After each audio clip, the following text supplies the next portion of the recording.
I'm Justo, and today we back with another Elden Ring video. And in this video, we're going to be going over the 10 starting classes and starting gifts in Elden Ring. Now, I just want to start off by saying, don't think that if you pick one of these classes that you're going to be locked into a playstyle, but it is probably good advice to start off with a class that suits your playstyle. Some classes obviously have pros and benefits to each one, like if you're trying to play magic based or like melee based, it depends on shit like that. Alright, let's hop right into the video. Now I do want to quickly say thank you guys for all of the views and the love on the first Elden Ring video. I hope you guys really enjoy the content that I'm going to be putting out because I'm going to be grinding this game. Like I said, still going to be playing a lot of Rust, but Elden Ring looks really fun, so I hope you guys enjoy it as well. But let's hop right into the video. Like I said, 10 starting classes. Okay. If you guys don't know, the Bloody Wolf is confirmed not to be a starting class anymore. I believe this class is what replaced it because it kind of looks similar. The armor is different though. Again, Vagabond is going to be starting with a longsword and I believe a shield. And as you can see in the bottom right, his starting gift is going to be the Vision of Grace, which I believe is like a hunter's mark. You know, you can use this to lose all of your runes, but then go to the Nexus hub or whatever it's called.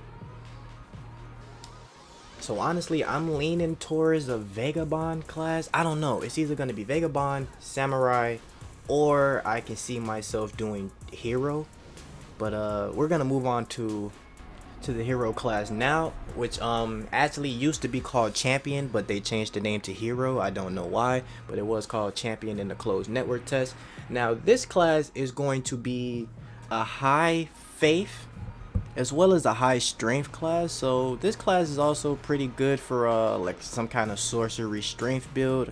I'm not too sure on the requirements for certain weapons and things like that, so until we actually get the hands on the full game, I don't think anyone really knows what the best class is. But like I said, I'm leaning towards Vagabond, Hero, or Samurai. The first class that I was originally interested in had to be like the Enchanted Knight, but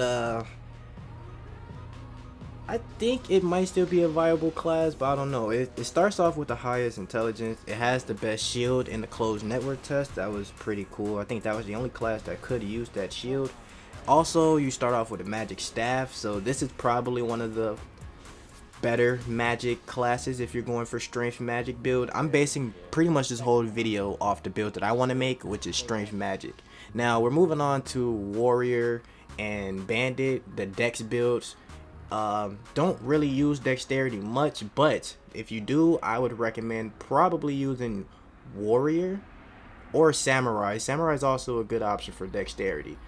Actually, warrior and samurai are tied for the highest dexterity, being 15. But bandit is not far behind with a dexterity of 13 and also has an arcane of 14. Now I don't know if arcane is proven to be pretty useful or not, but I don't plan on making any arcane builds unless something specifically scales with it. Then I might go back and make like a warrior class or something like that. Now we're moving on to like the magic slash faith builds. Astrologer is gonna have actually a higher intelligence than the Enchanted Knight. I think it's one more. Enchanted Knight I think was 15 and Astrologer which is 16. So if you want to start off with a very strong magic class, it also has a very high mind, so you're gonna have high focus power, so you're gonna be able to cast a lot of spells and with a lot of magic power. So if you want to start off with a strong magic class, I would suggest Astrologer, and then it also doesn't have too bad of dexterity. So, and then moving on to the Prophet, which in the closed network test probably looked the least interesting to me, but it did have the best spell in the game, which is the Beast Claw. But in the closed network test, I believe any class was able to get the Beast Claw. This class also starts off with a high mind, so if you upgrade your intelligence, this could also be like a pretty strong magic build. So if you want to go for straight magic, spells, sorcery, incantations, you might want to go for Prophet. Watch it. Oh. Now these two classes are kind of interesting. Prisoner and the Wretch class, which Wretch I believe is going to be like the Deprived in Dark Souls games. Starting off with the Deprived really fast. I heard that might be the most viable class for your first playthrough because it's just so balanced. All of your stats literally start at level 10 and you start at level 1, so technically this would be the easiest character to level up if you wanted to focus on one particular stat. Going back to the prisoner class, he was a very high intelligence as well as a high dexterity class. The thing that interested me the most about prisoner was I believe he starts with a great sword, and I think the only other class that starts with a great sword is going to be the vagabond.